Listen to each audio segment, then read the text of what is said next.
നമസ്കാരം, എല്ലാവർക്കും ആമേസ് ഫുഡ് കോർട്ടിലേക്ക് സ്വാഗതം. അപ്പോൾ ഇന്ന് ഞാൻ ഉണ്ടാക്കുന്നത് ഒരു അടിപൊളി കിണ്ണത്തപ്പത്തിന്റെ റെസിപ്പി ആയിട്ടാണ്. നമ്മൾ അരിപ്പൊടി വെച്ചിട്ടാണ് കേട്ടോ ഈ കിണ്ണത്തപ്പം റെഡിയാക്കുന്നത്.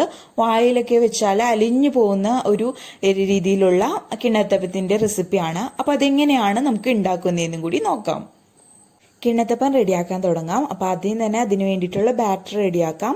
ഞാനിന്ന് എളുപ്പത്തിൽ റെഡിയാക്കാൻ പറ്റുന്ന ഒരു കിണ്ണത്തപ്പത്തിന്റെ റെസിപ്പി ആയിട്ടാണ് വന്നിരിക്കുന്നത്. നമ്മളിന്ന് അരിപ്പൊടി വെച്ചിട്ടാണ് കിണ്ണത്തപ്പം റെഡിയാക്കുന്നത്. അപ്പം ഞാൻ 1 കപ്പ് അളവിൽ അരിപ്പൊടിയാണ് എടുത്തിരിക്കുന്നത്. നല്ല നൈസ് പൊടി എടുക്കാൻ ശ്രദ്ധിക്കാം. അപ്പോൾ നിങ്ങൾക്ക് വേണമെങ്കിൽ അരിപ്പൊടിക്ക് പകരമായിട്ട് പച്ചരി കുതിർത്തിട്ട് അത് അരച്ചെടുത്താലും മതിയാകും. പക്ഷെ ഇത് എളുപ്പത്തിൽ റെഡിയാക്കാൻ പറ്റാവുന്നത് കൊണ്ട് തന്നെ ഞാനിപ്പോൾ അരിപ്പൊടി വെച്ചിട്ടാണ് എടുത്തിരിക്കുന്നത്. ഞാനിപ്പോൾ വീട്ടിൽ പൊടിച്ച അരിപ്പൊടിയാണ് യൂസ് ചെയ്തിരിക്കുന്നത്. നിങ്ങൾക്ക് വേണമെങ്കിൽ പാക്കറ്റിൽ വാങ്ങുന്ന അരിപ്പൊടിയും ഉപയോഗിക്കാം. എടുക്കുമ്പോൾ നല്ല നൈസായിട്ടുള്ള അരിപ്പൊടി എടുക്കാൻ ശ്രദ്ധിക്കാം. ഇനി ഇതിലേക്ക് മധുരത്തിന് ആവശ്യത്തിനുള്ള പഞ്ചസാര ചേർത്ത് കൊടുക്കാം. അപ്പം ഞാനിപ്പോൾ ഇച്ചിരി കൂടുതലും മധുരത്തിലാണ് എടുക്കുന്നത്. അതുകൊണ്ട് ഒരു 1/4 കപ്പ് അളവിൽ പഞ്ചസാര ചേർത്ത് കൊടുത്തിട്ടുണ്ട്. പിന്നെ മധുരം ഒന്ന് ബാലൻസ് ചെയ്യാൻ വേണ്ടിയിട്ട് കുറച്ച് ഉപ്പും കൂടി ചേർത്ത് കൊടുത്തിട്ടുണ്ട്. പിന്നെ ഇതിലേക്ക് ഒരു 1/2 ടീസ്പൂൺ നമ്മുടെ ഫ്ലേവറിന് വേണ്ടിയിട്ട് ഞാൻ ഏലക്കായും ജീരകവും കൂടി പൊടിച്ചു വെച്ചതാണ്. അതൊരു 1/2 ടീസ്പൂൺ ഇട്ട് കൊടുത്തിട്ടുണ്ട്. അതേപോലെ തന്നെ ഇനി ഇതിലേക്ക് നല്ല തിക്കായിട്ടുള്ള പാലാണ് വേണ്ടത്. ഞാനിപ്പോൾ ഒരു 1.25 കപ്പ് തിക്കായിട്ടുള്ള പാലാണ് എടുത്തിരിക്കുന്നത്. അതിൽ നിന്ന് കുറേശ്ശെ ഒഴിച്ചിട്ട് ഇത് നല്ല പോലെ നമുക്കൊന്ന് അടിച്ചു കൊണ്ടുവരാം. ഇപ്പം നമ്മൾ അരിപ്പൊടി നല്ല പോലെ മിക്സിയിൽ ഇട്ടിട്ട് അടിച്ചു കൊണ്ടുവന്നിട്ടുണ്ട്. അപ്പം നിങ്ങൾക്ക് വേണമെങ്കിൽ കയ്യിൽ വെച്ചിട്ട് തന്നെ ഇത് മിക്സാക്കി എടുത്താൽ മതിയാകും. മിക്സി ഉപയോഗിക്കണമെന്നില്ല. അപ്പം നല്ല പോലെ മിക്സാക്കി കിട്ടും നമ്മൾ മിക്സിയിൽ അടിച്ചെടുക്കുകയാണെങ്കിൽ. ഇനി ബാക്കിയുള്ള തേങ്ങാപ്പാലും കൂടി ഇതിലേക്ക് ചേർത്ത് കൊടുക്കാം. നമ്മൾ ഇതിലേക്ക് വെള്ളമൊന്നും ചേർത്ത് കൊടുക്കുന്നില്ല. അപ്പം അതുകൊണ്ട് തന്നെ നല്ല തിക്കായിട്ടുള്ള പാലെടുക്കാൻ ശ്രദ്ധിക്കണം. തേങ്ങാപ്പാൽ നല്ല തിക്കായിരുന്നാലാണ് നമ്മുടെ കിണ്ണത്തപ്പത്തിന് നല്ല സോഫ്റ്റ്നെസ്സും അതേപോലെ തന്നെ നല്ല ടേസ്റ്റും ഉണ്ടാവുള്ളൂ. അതേപോലെ തന്നെ നല്ല ക്വാളിറ്റി ഉള്ള അരിപ്പൊടിയും കൂടി എടുക്കാൻ ശ്രദ്ധിക്കണം. അപ്പോൾ ഇനി ഇത് നമുക്കൊന്ന് അരിച്ചെടുക്കണം. കാരണം ഇതിൽ നമ്മൾ ഏലക്കായ പൊടിച്ചാണ് ചേർത്തത്. എന്നാലും അതിൻ്റെ കൊറ്റിന് എന്തെങ്കിലും ഉണ്ടെങ്കിൽ തന്നെ പോകാൻ വേണ്ടിയിട്ട് നമുക്കിതൊന്ന് അരിച്ചെടുക്കാം.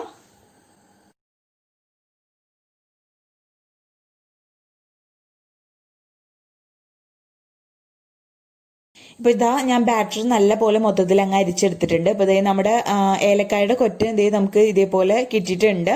അപ്പോൾ ഇങ്ങനെ ഇതൊന്ന് ഒഴിവാക്കാൻ വേണ്ടിയിട്ടാണ് നമ്മളിത് അരിച്ചെടുക്കുന്നത്.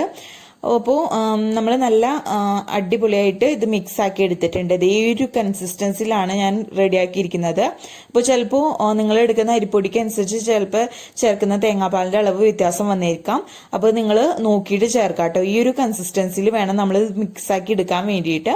ഒരുപാട് തിക്കുമല്ല, അതേപോലെ ഒരുപാട് ലൂസായിട്ടുള്ള കൺസിസ്റ്റൻസി ആവരുത്. അപ്പോൾ ഞാനിത് ഒരു 2 മണിക്കൂർ റെസ്റ്റ് ചെയ്യാൻ വെച്ചതിന് ശേഷം മാത്രമാണ് അപ്പം ഉണ്ടാക്കി തുടങ്ങുന്നത്. അപ്പോൾ എന്നാലാണ് നല്ല സോഫ്റ്റ് ആയിട്ടുള്ള അപ്പം റെഡി ആക്കിയിട്ടുള്ളൂ. ചിലർ അപ്പത്തിൽ മുട്ട ചേർക്കാറുണ്ട്, ഞാൻ ചേർക്കാറില്ല.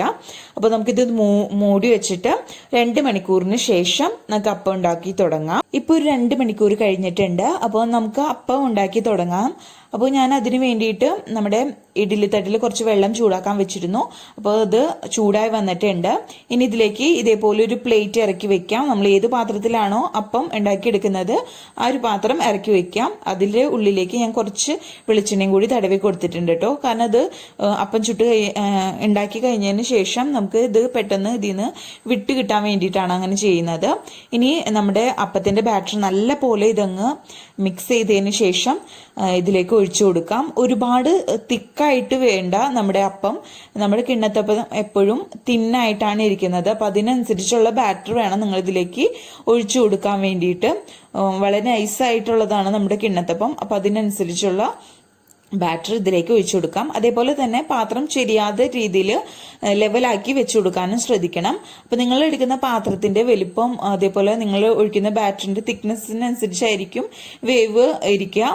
അപ്പോൾ അത് നോക്കിയിട്ട് നിങ്ങളിത് നല്ല പോലെ മൂടി വെച്ചിട്ട് ഒരു മീഡിയം ഫ്ലെയിമിൽ വെച്ചിട്ട് നല്ല പോലെ ഇതങ്ങ് വേവിച്ചെടുക്കാം. ഇനി നമ്മുടെ അപ്പം ഒന്ന് തുറന്ന് നോക്കാം. നമ്മുടെ അപ്പം വെന്ത് വന്നിട്ടുണ്ട്. അപ്പം അതൊന്ന് വെന്തോന്ന് അറിയാൻ വേണ്ടിയിട്ട് ഒരു കത്തി വെച്ചിട്ട് നമുക്കിതൊന്ന് കുത്തി നോക്കാം. അപ്പോൾ കത്തിയിൽ പറ്റി പിടിച്ചിട്ടില്ല, നല്ല ക്ലിയർ ആയിട്ടാണ് വന്നിരിക്കുന്നതെങ്കിൽ അപ്പം വെന്തു എന്നാണ് അർത്ഥം. ഇപ്പോൾ പെർഫെക്റ്റ് ആയിട്ട് നമ്മുടെ അപ്പം വെന്ത് കിട്ടിയിട്ടുണ്ട്. ഇനി അഥവാ നോക്കുന്ന സമയത്ത് വെന്തിട്ടില്ല എന്ന് തോന്നുകയാണെങ്കിൽ മൂടി വെച്ചിട്ട് ഒന്നും കൂടി വേവിച്ചെടുത്താൽ മതിയാകും. ഇനി ഇത് നമുക്ക് പുറത്തിറക്കാം. ബാക്കി ബാറ്റർ വെച്ചിട്ട് നമുക്ക് അപ്പം റെഡിയാക്കി എടുക്കാം കേട്ടോ. അപ്പം ഞാൻ മൊത്തത്തിലങ്ങ് ഉണ്ടാക്കിയെടുത്തിട്ടുണ്ട്. അപ്പോൾ ഒരു അപ്പം നല്ലപോലെ ചൂടാറി വന്നിട്ടുണ്ട് കേട്ടോ. അപ്പം നല്ലപോലെ അപ്പം ചൂടാറിയതിന് ശേഷം മാത്രം പാത്രത്തിൽ നിന്ന് മാറ്റാൻ ശ്രദ്ധിക്കാം. അപ്പോൾ ഇതേ ഞാൻ കാണിച്ചു തരാം. കണ്ടില്ലേ, നല്ലപോലെ സോഫ്റ്റ് ആയിട്ടാണ് ഇരിക്കുന്നത്. അപ്പോൾ ഈ രണ്ടാമത് ഉണ്ടാക്കിയ അപ്പം കേട്ടോ ഞാനിത്. ഇത് കുറച്ചും കൂടി തിന്നായിട്ട്, വളരെ തിന്നായിട്ടാണ് ഞാനിത് ഉണ്ടാക്കിയിരിക്കുന്നത്. കണ്ടില്ലേ, നല്ലപോലെ തളർന്നു പോണത് ഈ ഒരു പരുവത്തിൽ വേണം നമുക്ക് അപ്പത്തിൻ്റെ ആ ടെക്സ്ചർ കിട്ടാൻ വേണ്ടിയിട്ട്. ഇനി ഇതൊന്ന് കട്ട് ചെയ്ത് കാണിച്ചു തരാം. കണ്ടില്ലേ, നല്ല സോഫ്റ്റ് ആയിട്ട്, നല്ല സ്മൂത്ത് ആയിട്ട്, നമ്മൾ കത്തി ഇങ്ങനെ ഓടിക്കുമ്പോൾ തന്നെ അറിയാം നല്ല സോഫ്റ്റ് ആയിട്ടാണ് ഇരിക്കുന്നത്. അപ്പോൾ നമുക്കിതങ്ങ് കട്ട് ചെയ്തെടുക്കാം. നിങ്ങൾക്ക് എത്രയും വലുപ്പത്തിൽ വേണം അതിനനുസരിച്ച് നിങ്ങൾ കട്ട് ചെയ്തെടുക്കാം കേട്ടോ. അതേപോലെ തന്നെ നിങ്ങൾക്ക് ഇഷ്ടമുള്ള തിക്നെസ്സിൽ ഈ ബാറ്റർ ഒഴിച്ചിട്ട് ഉണ്ടാക്കിയെടുക്കാം. അപ്പം അത് ഓരോരുത്തരും ഇഷ്ടമാണ്. ഒരുപാട് തിക്നെസ് കൂടാതിരിക്കാൻ ശ്രദ്ധിക്കാം. അപ്പം ഇതങ്ങ് നമുക്ക് പതുക്കെ കട്ട് ചെയ്തെടുക്കാം. നല്ല ടേസ്റ്റ് ആണ്. നമ്മൾ അധികം പണിയെന്ന് പറയുമ്പോൾ കുറച്ച് നേരം റെസ്റ്റ് ചെയ്യാൻ വെക്കണം. ഇനി അഥവാ നിങ്ങൾക്ക് അരമണിക്കൂറേ വെക്കാൻ പറ്റുള്ളൂ എന്ന് വെച്ചാൽ അങ്ങനെ അത് കഴിഞ്ഞതിന് ശേഷം നിങ്ങൾക്ക് ഉണ്ടാക്കിയെടുക്കാം കേട്ടോ. പക്ഷെ കുറച്ചും കൂടി സമയം വെക്കുമ്പോഴാണ് കുറച്ചും കൂടി സോഫ്റ്റ് ആയിട്ടുള്ള അപ്പം റെഡിയാക്കി കിട്ടുന്നത്. കണ്ടില്ലേ, നല്ല തളർന്നിരിക്കുന്ന നല്ല സോഫ്റ്റ് ആയിട്ടുള്ള അപ്പമാണ്. അപ്പോൾ നമ്മൾ തേങ്ങാപ്പാലൊക്കെ വെച്ച്, നല്ല തിക്കായിട്ടുള്ള തേങ്ങാപ്പാലൊക്കെ വെച്ച് ഉണ്ടാക്കിയിരിക്കുന്നത് കൊണ്ട് നല്ല ടേസ്റ്റിലാണ് നമ്മുടെ അപ്പം ഇരിക്കുന്നത്. അപ്പോൾ നിങ്ങൾ മധുരം നിങ്ങൾ നോക്കിയിട്ട് ചേർക്കാം കേട്ടോ. കുറവ് മതിയെങ്കിൽ അതിനേക്കാളും, ഞാൻ ചേർത്തതിനേക്കാളും കുറച്ചായിട്ട് ചേർത്താൽ മതിയാകും.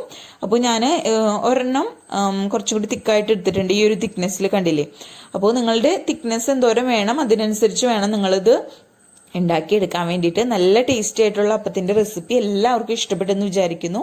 വളരെ ഈസി ആയിട്ട് ഉണ്ടാക്കാൻ പറ്റുന്നതാണ്. വളരെ കുറച്ച് ഇൻഗ്രീഡിയൻസ് അല്ലേ ഉള്ളൂ.